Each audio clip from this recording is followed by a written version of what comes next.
Bom dia a todos. Essa reunião clínica da disciplina de nefrologia. Almerinda, é um prazer imenso apresentar a Almerinda. Nós somos colegas de época de residência. Desde essa época, a Almerinda já estudava as nefropatias. E a Almerinda sempre teve esse perfil assim, bem calmo, como residente também, ela era bem sossegada.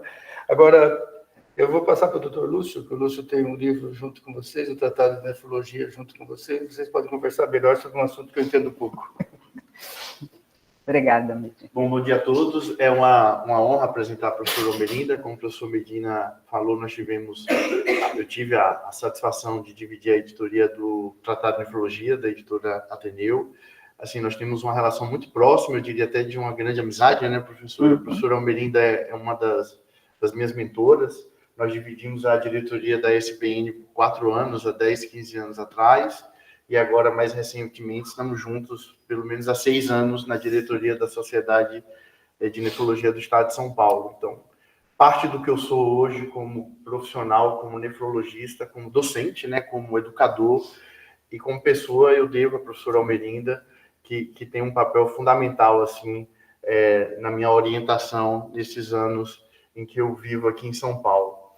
Como o professor disse, essa reunião da disciplina de nefrologia, daqui do Hospital do Rim, da Fundação Oswaldo Ramos. No primeiro semestre, nós nos dedicamos a discutir os entraves e toda a linha de cuidado da doença renal crônica, e um ponto que foi discutido bastante é a questão da dificuldade do diagnóstico, mais precisamente o diagnóstico etiológico e das doenças glomerulares como um pacote de etiologias importante dentro desse cenário de doença renal crônica, o que justifica nós estarmos discutindo agora, nessa sequência, mais especificamente os avanços no diagnóstico e tratamento das glomerulopatias. E hoje nós recebemos para falar sobre nefropatia por IgA, talvez uma das que mais o conhecimento tem avançado nos últimos anos, a professora Almerinda, que é professora assistente da Universidade Estadual de Campinas, é a atual presidente da Sociedade de Nefrologia do Estado de São Paulo e membro do Departamento de Ensino e Titulação da Sociedade Brasileira de Nefrologia, professora que tem toda a formação acadêmica dela aqui na Unifesp, graduou, fez nefrologia, como o professor Medina disse,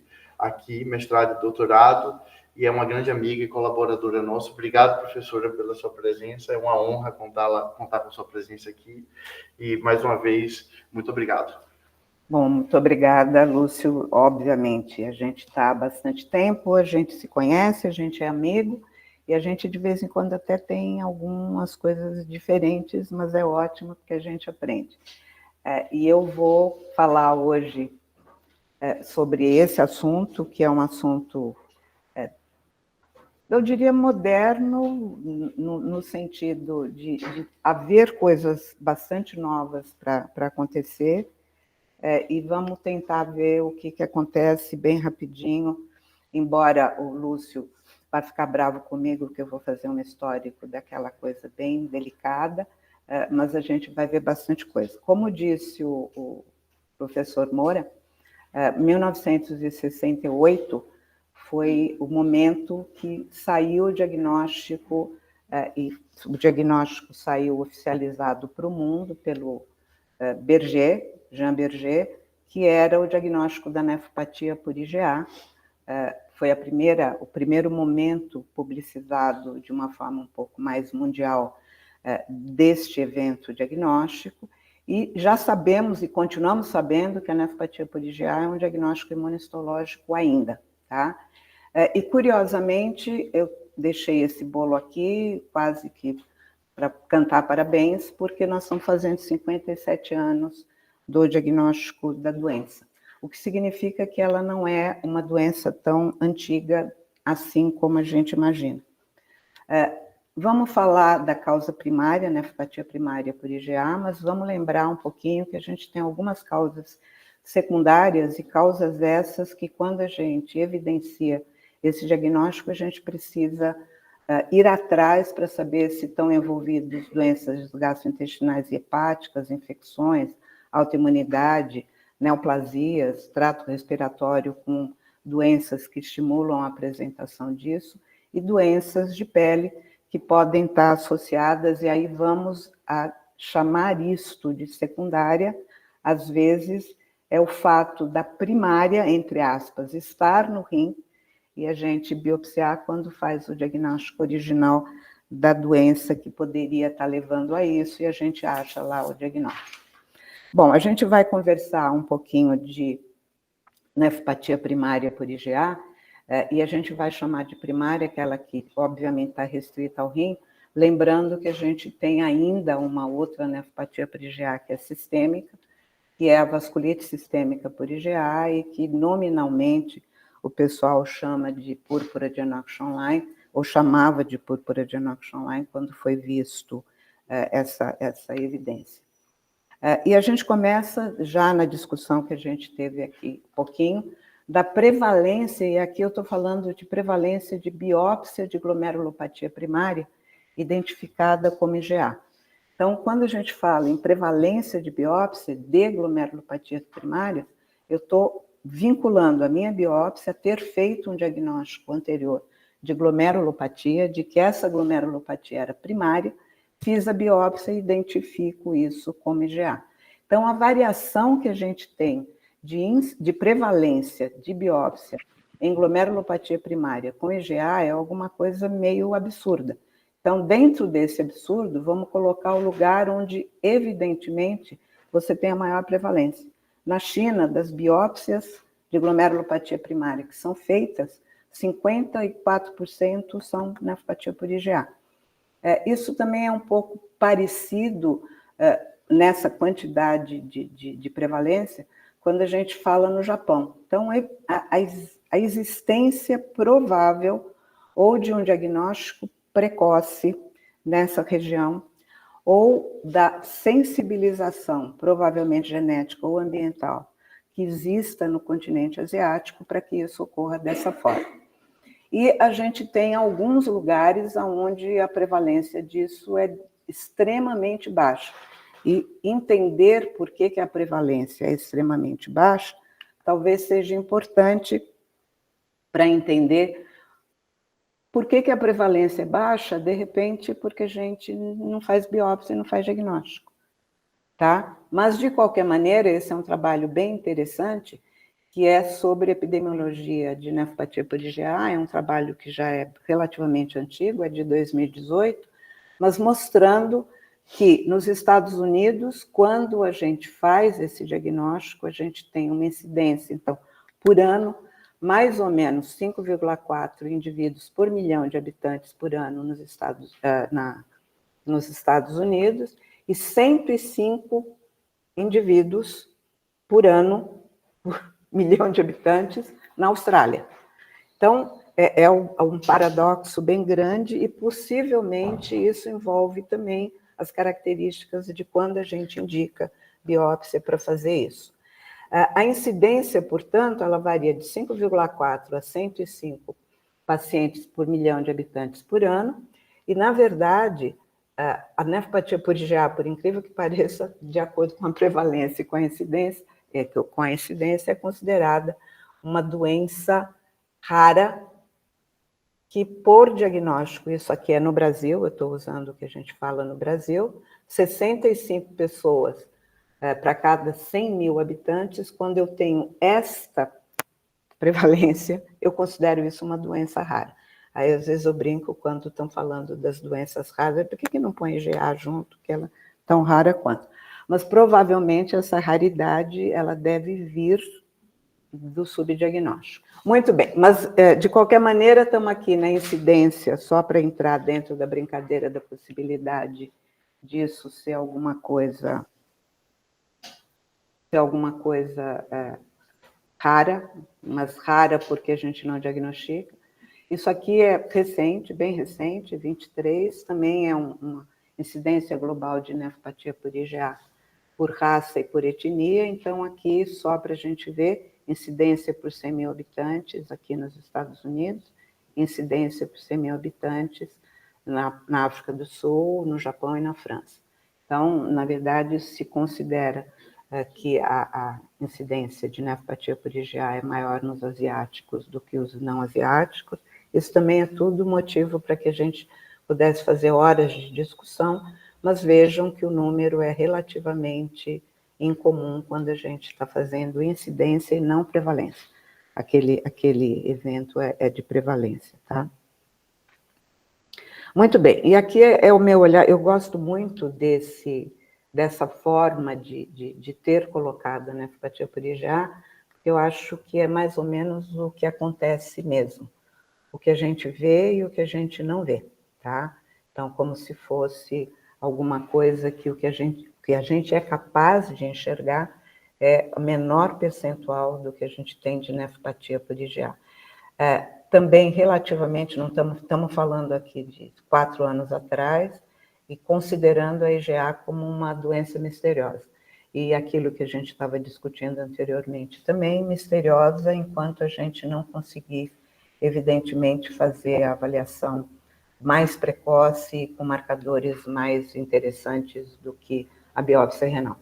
A apresentação clínica costuma ser alguma coisa que varia nessa situação que está aqui. Hematúria micro-macroscópica, com ou sem proteinúria, perda rápida de função renal, síndrome nefrótica, que é bastante raro.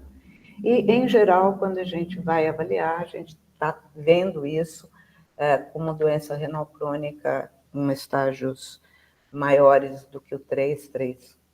E como disse o professor Medina, a gente não sabe, daqueles que a gente não biopsiou no estágio mais avançado, se isso poderia ser de nefropatia por IgA, inclusive. Isso aqui é alguma coisa que a gente fez lá na Unicamp e publicou, de característica de paciente com IgA no momento da biópsia, um N relativamente interessante, de 67 pacientes biopsiados. E o que tem de curioso aqui, eu estou colocando aqui quais foram as indicações de biópsia, e não porque a gente retardou as indicações, porque quando nos chegaram, eles já chegaram com essas indicações. Então, a gente tem um número não desprezível de indivíduos, mais de 50%, que chega com uma taxa de filtração glomerular abaixo de 60. Desses, a gente tem mais ou menos, desses 25%, que vai chegar abaixo de 30 ml, portanto, aqui podem perguntar para mim, mas como é que você biopsiou um rim abaixo de 30? É porque era possível, né? E, na verdade, síndrome nefrótica, que é uma coisa também bastante incomum, e proteinúria nefrótica. Então, o que eu quero dizer é que quando chega numa indicação de biópsia de casos que foram vistos anteriormente e encaminhados, a gente já está numa situação de apresentação clínica de gravidade que vale a pena a gente entender que a gente diagnostica tardiamente. Nefropatia primária por IgA, perguntando por que é, e dentro desse porquê é onde cresceu o conhecimento bastante que está sendo colocado hoje. Isso aqui é a situação normal da IgA, isso aqui é a mucosa ileal, aqui é o espaço intraintestinal, e aqui esse monte de bactéria, e é por isso que eventualmente se imagina que possa ser, colocando entre aspas, um estímulo bacteriano para a doença, portanto, poder chamar isso de um contato infeccioso, tá? Mas não é só isso, mas de qualquer maneira, o que acontece de uma forma normal? Bactéria entrando em contato com a mucosa intestinal vai fazer com que as células T se transformem e se façam produtoras de antígenos, de anticorpo, né? E aqui produzindo IgA, que vai sair de novo, IgA dimérica, para tentar matar essas bactérias. Isso aqui, teoricamente, é o normal. Eu trouxe esse desenho, que não é meu, obviamente, mas que eu achei bastante interessante. E a hora que você faz essa IgA normal, essa IgA vai, através dos linfonodos, ir para a circulação, mas ela é uma IgA dimérica, que está sendo feita para poder fazer o que ela precisa fazer, que é a defesa. O que acontece, ou o que se imagina que aconteça na nefropatia por IgA? E a gente usou bactéria, foi usado bactéria ali como um indutor, mas isso pode ser por várias coisas, inclusive por antígenos alimentares. E o que vai acontecer na nefropatia por IgA é que, induzido pelo que for, essa célula dendrítica vai passar a estimular a produção de IgA para fazer o que ela tem que fazer, só que essa IgA que é produzida, ela é produzida deficiente em galactose. E o fato dela ser deficiente em galactose vai produzir aquilo que todos nós conhecemos como os tais dos HITs. Primeiro, eu aumento o nível de produção de galactose deficiente, isso vai para a circulação, chega na circulação, tem anticorpo funcionando, esse anticorpo vai depositar no mesângio glomerular, e o depósito no mesângio glomerular vai fazer com que eu tenha o processo proliferativo e que eu faça a doença renal. Claro que cada uma dessas coisas a gente precisa levar em consideração, porque, a princípio, dizem que não é possível que uma coisa só vá transformar isso na doença renal, mas isso é bastante curioso e nos deu abordagens múltiplas para poder tentar funcionar do ponto de vista de intervenção aí.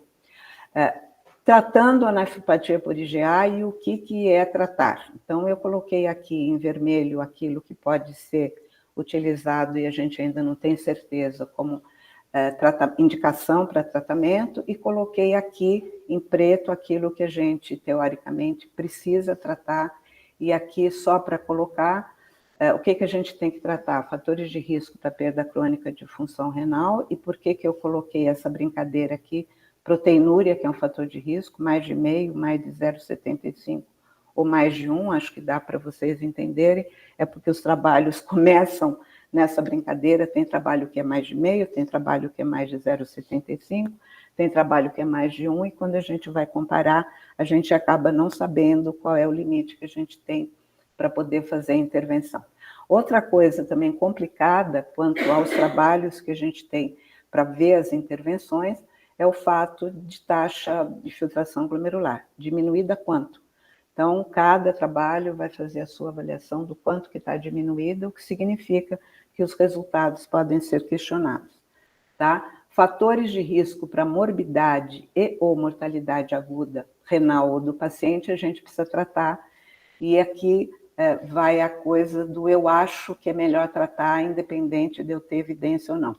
Síndrome nefrótica, quando aparece com síndrome nefrótica, ou quando aparece com injúria renal aguda na forma crescêntica. Por quê?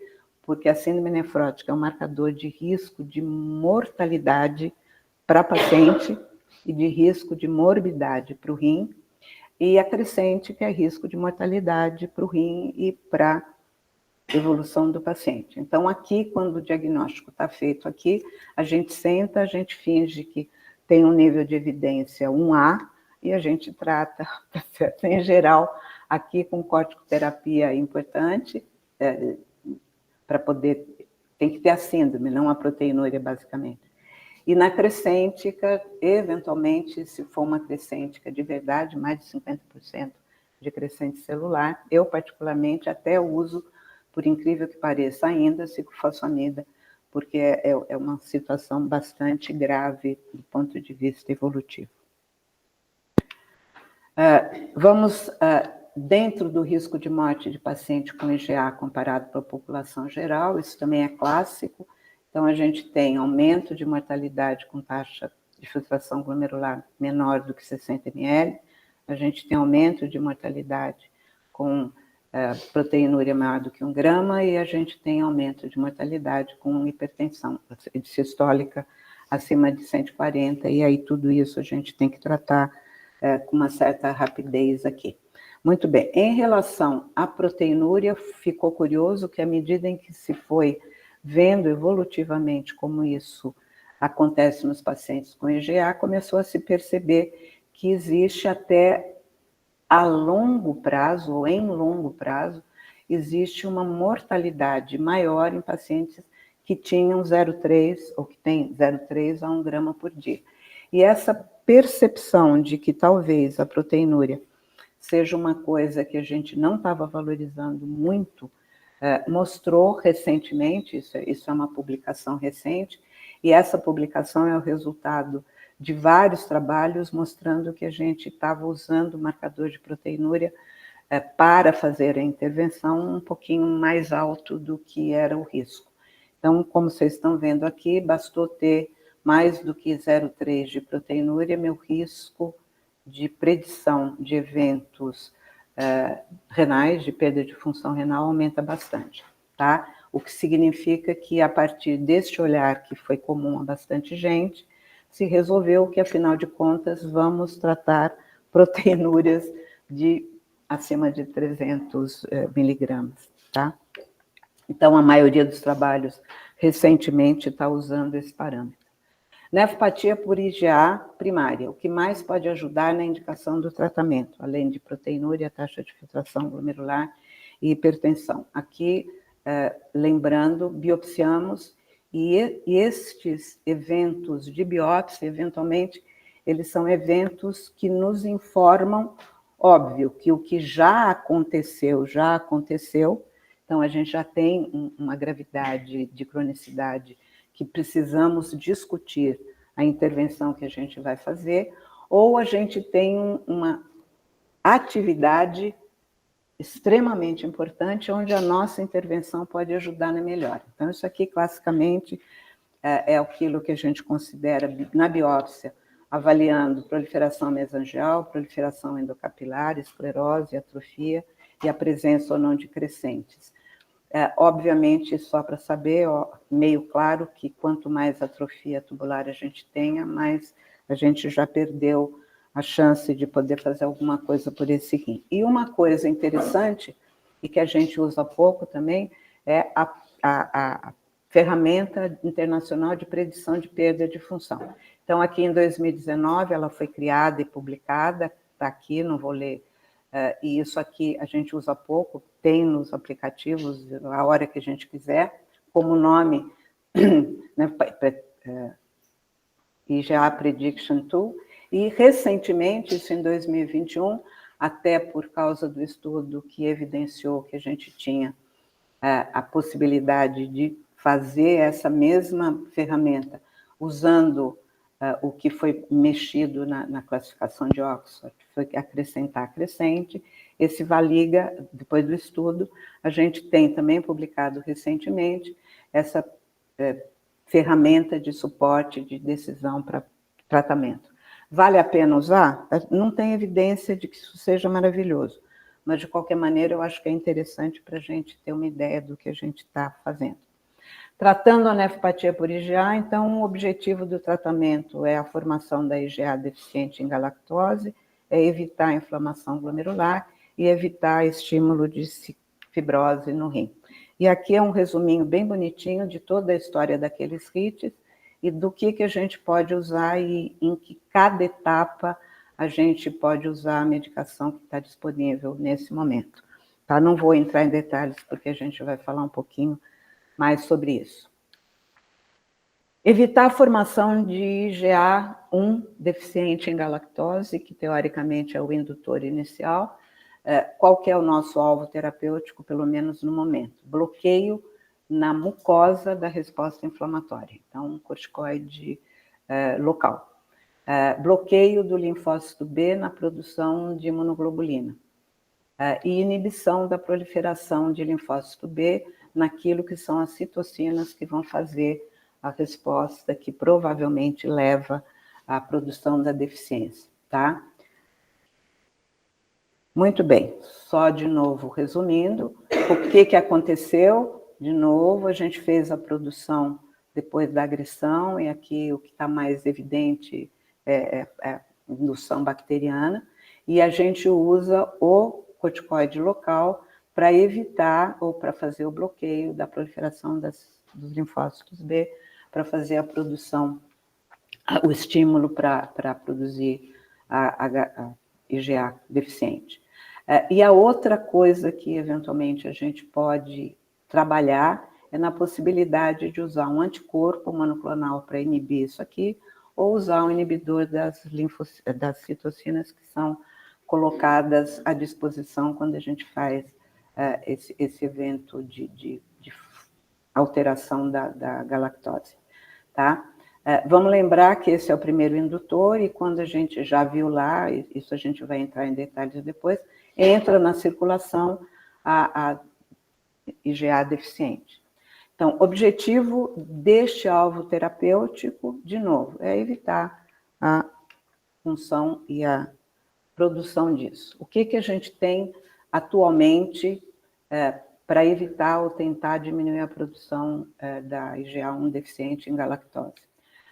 Corticoide local, e esse corticoide local, budesonida, na verdade, a maioria de nós conhece como para aspiração, né, para melhorar o trato respiratório, mas aspiração, essa budesonida, ela foi montada para ser de um comprimido e para ser de liberação local, tá? Ela está aqui aprovada pelo FDA desde 2021 para tratar nefropatia por IgA, com os trabalhos que foram colocados, e, na verdade, a disponibilidade que a gente tem no Brasil hoje, se a gente quiser comprar, é pedir para alguém nos Estados Unidos ou na Europa mandar para cá, porque a gente não consegue.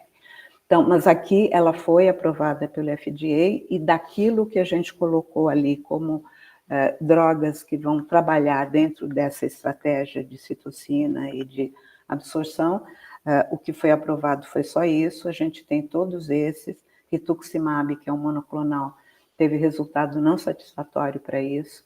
O anti-CD38 terminou o trabalho todo, eu ainda não achei a publicação da fase final, terminou o estudo em 2025, mas a minha impressão pelos dados que estão no estudo, não publicado ainda, é que não foi um evento assim suficientemente para apaixonar a gente. E a gente tem em avaliação os inibidores do APRIL e do BAFF, que são as citocinas linfocitárias, e a gente ainda não tem nenhum aprovado para que seja usado para nefropatia por IgA, tá? Então, tratando a nefropatia por IgA nessa localização de evitar a formação da secretória, temos aqui o trabalho clássico, não vou nem comentar porque não dá para mostrar para vocês, todos já conhecem, que é o trabalho, a droga chama Nefcon, tá? E ela foi, dezembro, foi assim uma autorização de FDA, dezembro de 21, super rápida. O que acontece, só para os olhos da gente ficarem encantados, aqui é o placebo, e aqui é quando a gente usa Nefcon em termos de resposta de proteinúria. Então, está bastante evidente, e vamos colocar aqui, a gente já falou que já é uma doença de décadas, e aqui a gente só tem avaliação no estudo inicial em 12 meses, né? Mas já evidenciando uma redução bastante importante, da mesma forma que esse trabalho, usando a budesonida, mostrou que a redução de taxa de perda de função de filtração era praticamente estável. Então, droga que parecia ótima para usar. A outra coisa, ainda dentro dessa possibilidade de fazer um bloqueio da produção das citocinas que os linfócitos fazem, é o micofenolato mofetil, tá? E aqui é um trabalho relativamente recente, esse trabalho do mês passado, 2 meses atrás, e eu só trouxe porque é uma coisa que faz parte da cabeça e faz parte até do desenhinho que eu coloquei lá para vocês no começo para a gente fazer o bloqueio, mas o micofenolato é usado off-label, tá, para fazer o tratamento de nefropatia por IgA, ele não está autorizado para tal. Aqui as respostas, e só para ficar bem claro, vocês veem que a grande maioria dos trabalhos aqui é chinês. Então, é um lugar onde, teoricamente, usam bastante o micofenolato. Outra coisa, dentro do objetivo do tratamento, é evitar a inflamação glomerular. Vamos evitar a formação da IgA deficiente, vamos tentar evitar a inflamação no glomérulo. Como é que a gente faz isso? Desde que formou o imunocomplexo, isso foi parar no mesanjo, e isso vai obter desse rim um processo inflamatório grave. Então, vamos lá, como é que a gente pode fazer isso? Bloquear o processo por corticoide sistêmico ou inibir a ativação de complemento. O que o complemento tem a ver com isso? Todo mundo já sabe, não vamos entrar em detalhe, não há inflamação sem complemento, tá? Então, e particularmente no tamanho que a gente tem de endotélio para brincar, toda vez que inflama aí, o complemento ajuda bastante essa inflamação. E aqui nós começamos naquela mesma lógica do que o estímulo para formar a IgA deficiente de galactose, a formação de imunocomplexos e o depósito dos imunocomplexos aqui. E aqui a gente vai tentar, é o que está sendo usado atualmente, para evitar a inflamação, inibir a ativação de complemento ou inibir o processo inflamatório. E, curiosamente, a gente já entra aqui com outro olhar, que não é mais o anti-inflamatório, mas é que é inibir o efeito vasoconstritor ou inibir o transporte de sódio, de sódio-glicose tubular, que isso aumenta muito a pressão intraglomerular e piora muito a chance da gente evoluir, tá? Então, aqui a gente já está falando de algumas outras coisas. Vamos falar do corticoide sistêmico, para melhorar a proliferação ou a inflamação. E aqui dentro do corticoide sistêmico, esse também é o estudo clássico, mostrando que tudo bem, o corticoide ajuda bastante, mas a gente pode usar uma menor quantidade de corticoide sistêmico para evitar efeitos colaterais importantes do uso de doses altas de corticoide, tá? Então, na verdade, é aqui que esse testing, que foi o trabalho que foi comparando dose alta e dose baixa, diz para a gente que talvez seja interessante a gente usar doses um pouquinho menores.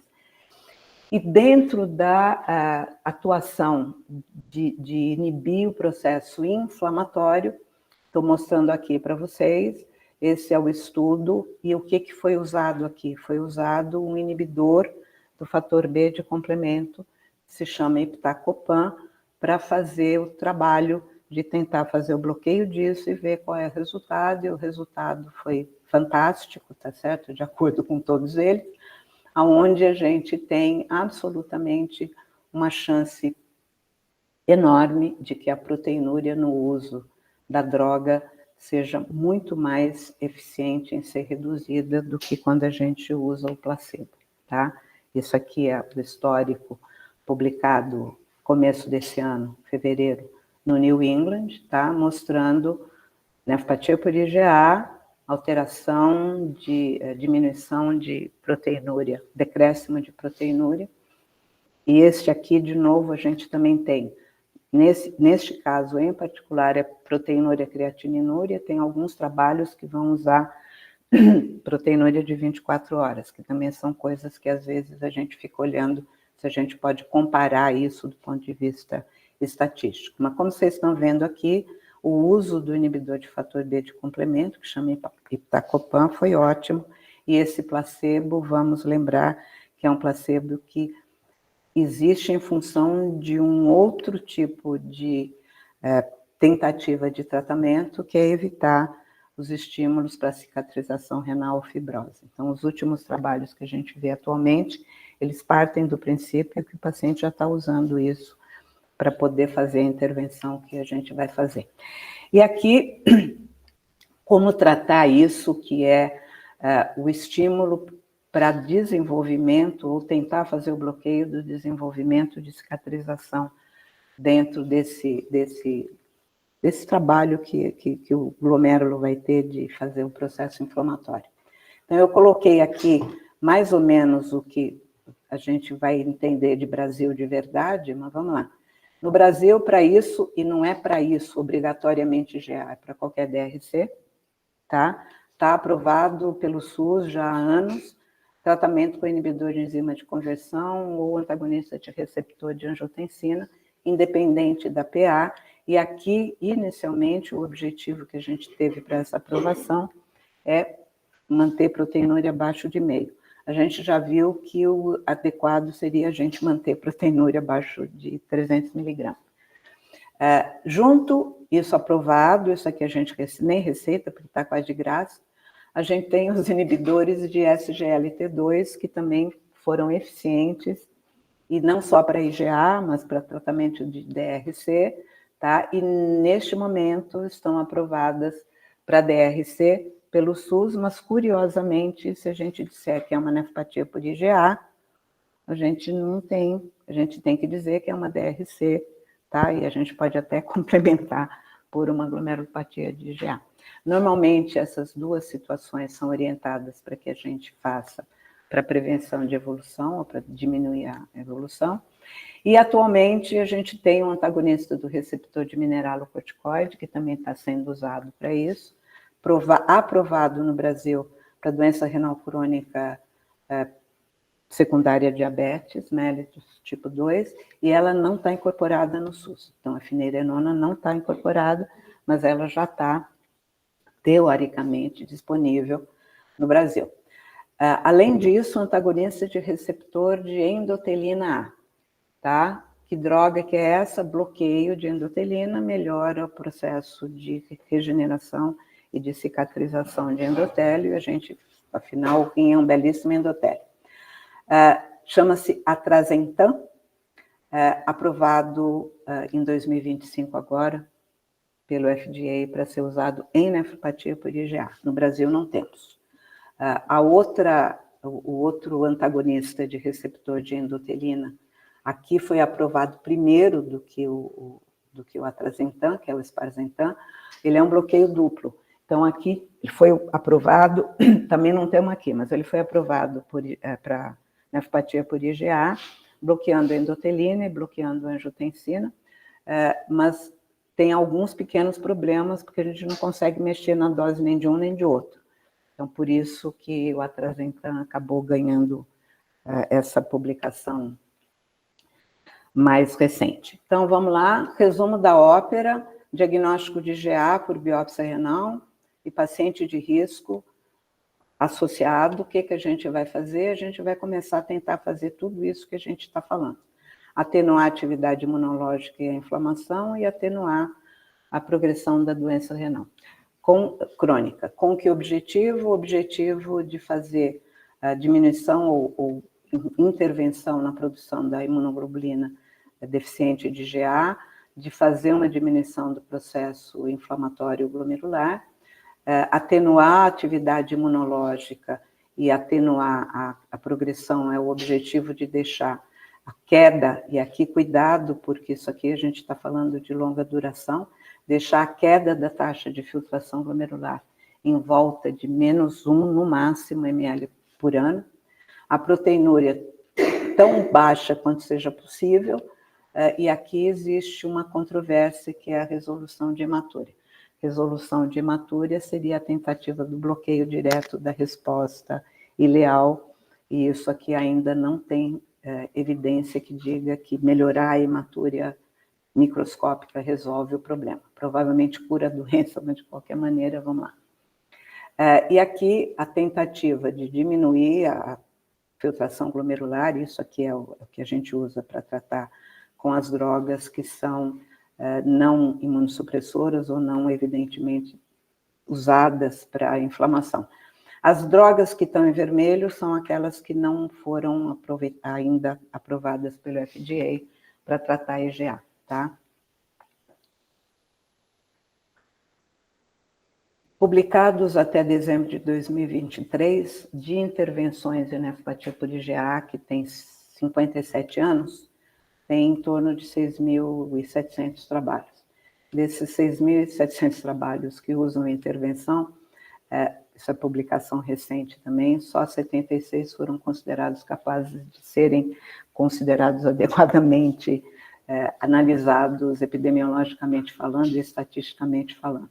E aqui, esse eu acho que para quem gosta do assunto, isso aqui é uma coisa chata de ler, porque ele é enorme, mas ele tem todos os 76 trabalhos que foram considerados adequados. Se alguém quiser avaliar, é possível ver isso. E aqui estão as drogas de tratamento de suporte, as drogas de tratamento de imunomodulação e de imunossupressão, as terapias que foram combinadas dentro desses trabalhos e aquilo que foi usado em não imunossupressão. Nós estamos falando aqui de 2025, essa coisa foi analisada até final de 23, por isso que não consta aqui, se vocês olharem com carinho, o atrasentan, que foi, na verdade, considerado para isso, do ponto de vista agora em abril de 25. Tá? Vejam que a maioria, um grande número do que está aqui de trabalhos, não tem nível que seja passível de utilização. Então, a gente tem de passível de utilização, basicamente, a budesonida e o sparsentan até 2023, e agora o atrasentan, que a princípio, se a gente falar estatisticamente falando, não teríamos dúvida de estar usando isso como um marcador de possível tratamento.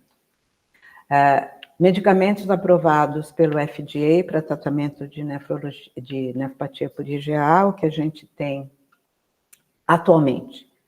A trazentana, antagonista do receptor de endotelina A, que eu coloquei o nome comercial, só para quem achar que vale a pena, aprovado em abril de 2025, obviamente não está disponível no Brasil.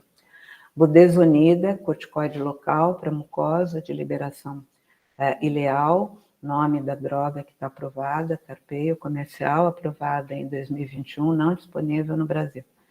Sparsentan, que é o bloqueio duplo de endotelina e angiotensina, que tem esse nome, aprovado pelo FDA em setembro de 2024 para IgA, não temos no Brasil. Iptacopan, que foi aprovado em agosto de 24 para nefropatia por IgA, que é o inibidor do fator B de complemento, aprovado no Brasil para hemoglobinuria paroxística noturna, não para nefropatia por IgA. E, obviamente, não está liberado para o Sistema Único de Saúde. Então, a droga está aprovada, mas não está liberada. Resumindo, já estou acabando, pilares de tratamento de nefropatia por IgA, obviamente, mitigar a evolução crônica, ter o objetivo de evitar a inflamação glomerular, ter o objetivo de evitar a produção de imunoglobulina deficiente de galactose, e aqui a grande pergunta, o que está acontecendo, o que a gente precisa desenvolver e como é que a gente está em cima disso. A gente deve ter hoje aprovados no Clinical Trial para nefropatia por IgA, e aí eu só estou usando, vou tirar o número de trabalhos onde tem implicação medicamentosa, porque obviamente a implicação de você estar com pressão controlada, de estar não fumando, de não estar obeso, de estar fazendo exercício, ela é meio óbvia, né? A gente tem em torno de 190 trabalhos em andamento, tá? Não sei o que vai resultar disso, mas enfim, é isso que temos. Muito bem, resuminho da ópera de novo. Isso que está aqui embaixo é o que não temos ainda, que está em Clinical Trial, e isso que está aqui é o Nefcon, o glicocorticoide, o iptacopan, que eventualmente a gente poderia usar. A gente não tem aqui de nenhum desses, exceção feita ao corticoide sistêmico, e aqui é aquilo que a gente vai usar para fazer o retardo da evolução crônica da doença, ok? Nefropatia por IgA, a gente só está começando a caminhada, por incrível que pareça, e isso aqui eu acho bem interessante, que é quando você começa a caminhar, o caminho aparece. Então, vamos lá. Obrigada. Uma questão que eu chamo a atenção em relação ao consultório. Uma coisa é baseada em evidência, a budesonida mesmo. 50% melhora, 10% melhora que o placebo, e aí eu preciso decidir quem está dentro dos 50% que melhora, quem está dentro dos 10% que não precisa de nada, e aí eu vou definir, aí não é um coletivo, sou eu e um determinado paciente. Então, é muito diferente do que é baseado em evidência. Você começa com o conceito do que é baseado em evidência, mas baseado em evidência tem uma série de outros detalhes, assim, quando você olha o estudo mesmo, em qual subgrupo que o teu paciente se encaixa. Então, é importante, principalmente para doenças como essa, assim, se é doença coronariana, todo mundo sabe, vai lá no rosa e coloca um stent e resolve.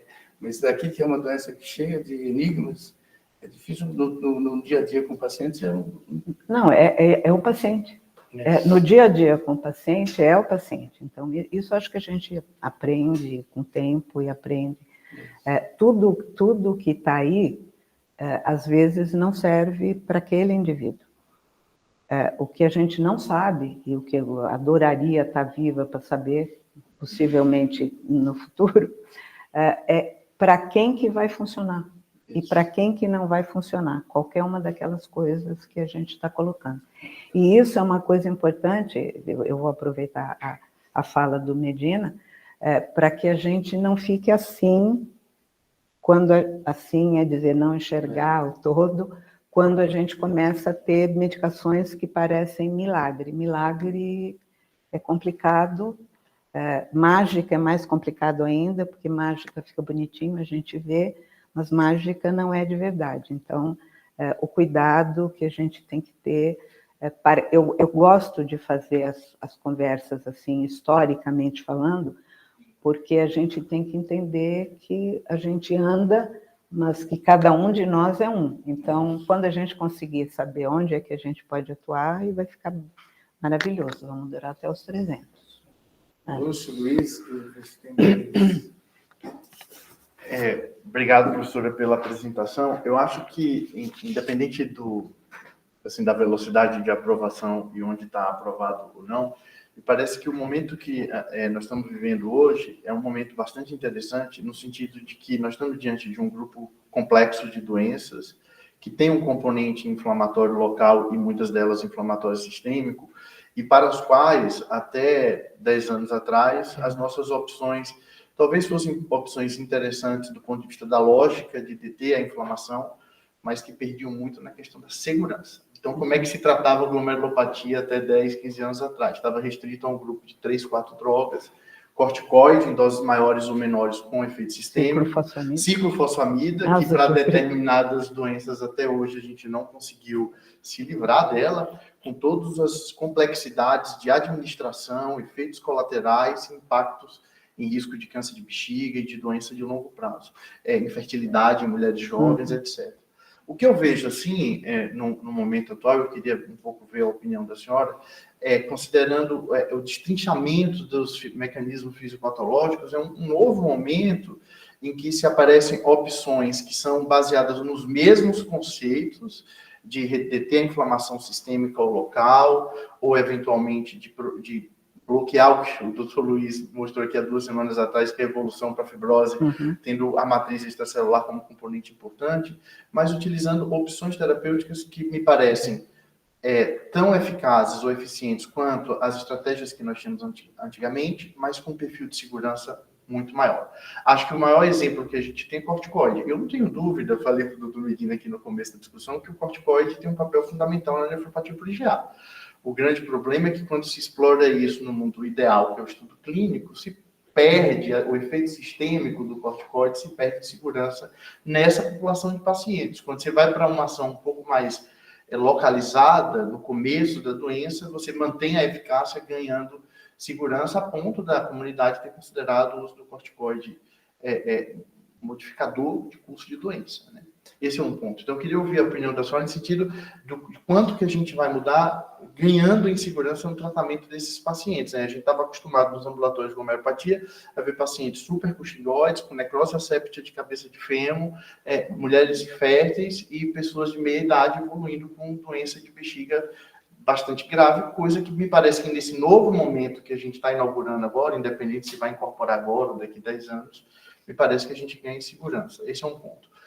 O outro ponto que eu queria que a senhora comentasse é que, assim, essas novas aprovações que foram concedidas pelo FDA, boa parte delas, especialmente o iptacopan, são aprovações temporárias, ou seja, são baseadas em resultados de desfecho intermediário, que é a redução de proteinúria. É necessário ainda que os estudos comprovem redução de alteração dos desfechos maiores, né? Que foram padronizados recentemente, que é a evolução da diálise, perda de função renal e óbito. A expectativa da senhora é que essa alteração, essa melhora do controle do desfecho intermediário se revista também em impacto de desfecho duro, que é o que nos interessa quando nós estamos tratando o paciente pensando no longo prazo? Então, complicado, mas vamos lá. Então, assim, corticoide é aquela história que a gente estava conversando. Se a gente for seguir detalhadamente o CADIGO, brincando, o CADIGO, entre aspas, que são todas as orientações, e a gente não olhar para o paciente, a gente tem problemas, porque é isso mesmo. A gente fazia 1 miligrama por quilo de peso, tanto fazia o tamanho do paciente, tá? E a gente fazia do jeitinho que estava escrito para a gente fazer. Então, a gente tinha uma série de efeitos colaterais de médio e longo prazo complicados. Isso vale também, por exemplo, a ciclofosfamida, que foi usada temporariamente, assim, virou a mágica do tratamento de lúpus, rapidamente decrescente, e etc. Com um número de efeitos colaterais também de médio e longo prazo que a gente só vê depois. Então, o que acontece com essas drogas novas?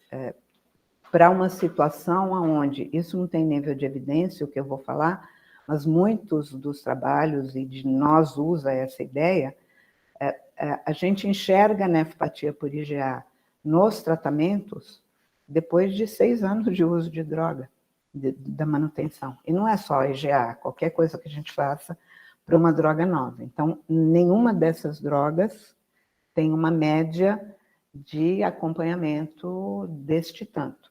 Então, a maioria delas está sendo montada para ter isso. Mas alguma das drogas aqui tem efeito colateral, pelo menos registrado, importante.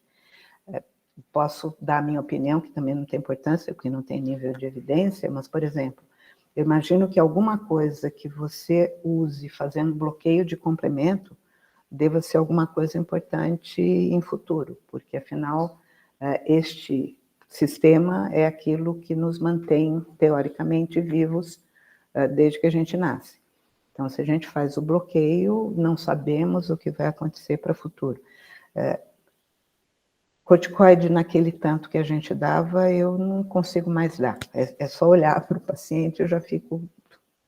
Então, eu já faço redução antecipada e já dou um pouquinho menos, tá? Ciclofosfamida é uma coisa que eu estou tentando tirar da minha logística, mas é que a resposta de crescente celular ela é muito boa. Então, em geral, eu faço, tá? Quando é mais de 70% de crescente, mas também com peso, porque a gente só vai ver isso lá para frente, de efeito colateral. Mas eu acho que é isso. Eu acho que não tem droga, se a gente pensar em droga que a gente usa com tranquilidade até desde que está produzida, talvez a aspirina seja a que eu me lembro que é o que a gente consegue usar mais, tá certo? E tem gente que fica doente. Então, se, por exemplo, você não estava, mas eu particularmente tive uma anafilaxia por dipirona, que é uma coisinha que todo mundo toma, inclusive meu cachorro. Então, essa coisa, de novo, eu acho que tentar individualizar toda a proposta terapêutica é o sonho de consumo. Individualizar CPF, proposta terapêutica. Mas é isso.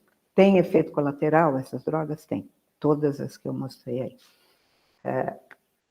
Não são muito, pelo menos no registro oficial, mas por isso que eles não fazem, não.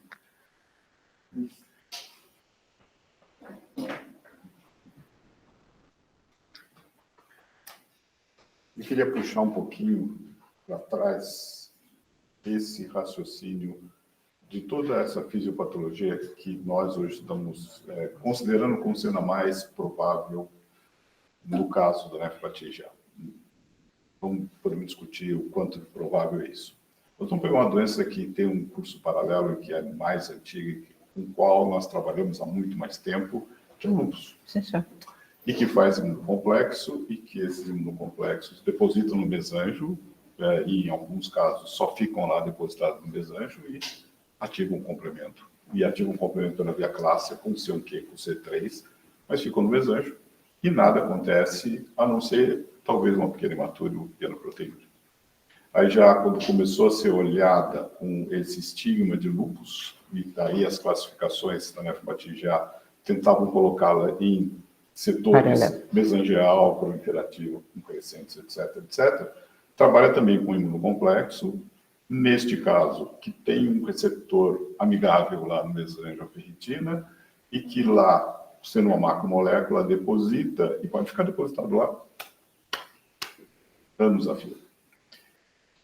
A ativação do complemento pareceu ser uma coisa interessante. Eu vou voltar a 1960, antes, 66, 65, quando a primeira publicação desta entidade dizia deposição de GG e IgA, porque não se acreditava que IgA fixava complemento. Tinha que colocar o IgG na jogada, porque a ativação do complemento era algo pensado. E passaram muitos e muitos anos sem se falar no complemento. E a gente, quando vê a biópsia renal da hepatite A, tem casos que tem mais C3, tem casos que tem menos C3, tem casos que tem um pouquinho de C1Q. Parece ser interessante, mas aí eu sou do seu lado. Bloquear o complemento pode ser algo que tenha uma dupla via, né, da mesma forma. E da mesma forma, eu vejo os trials que estão sendo feitos com esse olhar restrito, de olhar especificamente algo e colocar nele o defeito principal. Nós vamos pagar um preço por isso, vamos pagar preço pelo bloqueio de sódio e glicose um dia, vamos pagar um preço pelo bloqueio do complemento. Então, é muito relativo. E dentro desse contexto, nós estamos lidando com um ambiente no qual nós conhecemos muito pouco. O mesanjo foi a última célula a ser descrita na histologia renal. O mesanjo é uma célula ainda muito pouco entendida, porque ela muda de fenótipo. Ele pode parecer um miofibroblasto, ele pode parecer um macrófago, ele pode parecer uma série de células, e aí dá, talvez, a forma de a gente entender a progressão das doenças renais. Eu não quero ser cético, mas como eu não trato paciente, é muito bom teorizar. Então, essa coisa eu até vou entrar um pouquinho nessa história do complemento, porque ninguém fez a pergunta, né? Mas imunocomplexos que circulam, normalmente, eles ativam o complemento por via clássica, tá? É o lúpus eritematoso sistêmico que a gente está cansado de ver. Curiosamente, a nefropatia por IgA, obviamente que ela utiliza a via clássica, mas ela não consome, não ativa fortemente, mas a gente está falando de via alternativa. Então, a ideia, tanto que a norma complementêmica, tanto que a gente está usando um bloqueio de fator de via alternativa. Então, o que tem de diferente nessa formatação e nessa defesa do complemento e nessa inflamação, a mim causa muita espécie, tá? Porque a gente está falando de depósitos de imunocomplexos que estão depositados no mesanjo, é claro, está lá. A gente está falando de imunocomplexo que estão circulando, está lá, igualzinho a lúpus eritematoso sistêmico, só que a via de agressão que o sistema de complemento tem para esses imunocomplexos no lúpus é diferente da via de agressão que esses imunocomplexos têm para IgA, mesmo começando do mesmo mesanjo, tá? Porque o imunocomplexo do lúpus vai depositar primeiro no mesanjo, depois tem aquela história toda, de ir para o subendotélio, ir para o subepitélio. O imunocomplexo de IgA deficiente, ele chega lá e ele chama a via alternativa de complemento para brigar por ele, que são coisas que, assim, do ponto de vista fisiopatogênico, é interessante a gente estar pensando. Acho que ainda falta muita coisa para colocar.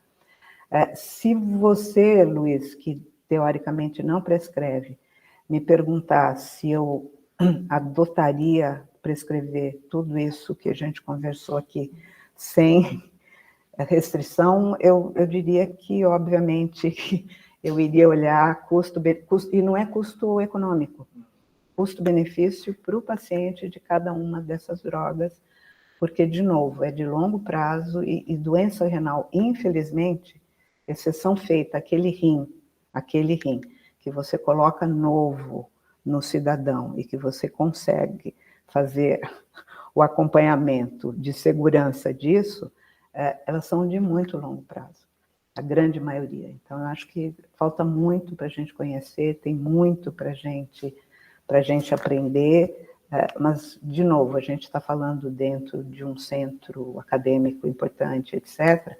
Então, isso que eu vou falar é só para deixar. A gente tem que diagnosticar o mais precoce possível, porque o mais precoce possível do diagnóstico, a intervenção é menos agressiva. E aí a gente pode caminhar, mas é isso. Tá bom, Melinda. O pior de todos na nefrologia, de mais longo prazo e com população mais heterogênea, é o linfolicístico. Sim, senhor. Almerinda, obrigado. Eu vou só anunciar a reunião da próxima semana. Glomerulonefrite membrana proliferativa, uma abordagem terapêutica, a doutora Cristiane Bittencourt Dias, que ela é doutora em nefrologia pela Universidade de São Paulo, é médica pesquisadora do Laboratório de Fisiopatologia Renal, da Faculdade de Medicina da USP. Ela vai fazer a apresentação na próxima semana. Está convidada para vir aqui. Ah, não, mas aí eu consigo ver enquanto eu estou caminhando. Então, mais uma vez, Almerinda, eu quero te agradecer. Como disse, nós somos contemporâneos de turma. Eu era da turma mais agitada, a Almerinda era da turma mais serena. E muito obrigado mesmo pela amizade que nós temos assim, por muitos anos. E agradeço você mesmo. Eu última palavra, agradeço a oportunidade. Tomara que a gente discutiu bastante, tomara que não tenha sido monótono, não tenha sido complicado. E vamos lá, que a gente está aí para aprender e a gente está aí para trabalhar por coisas novas. Tá bom, Almerinda, boa.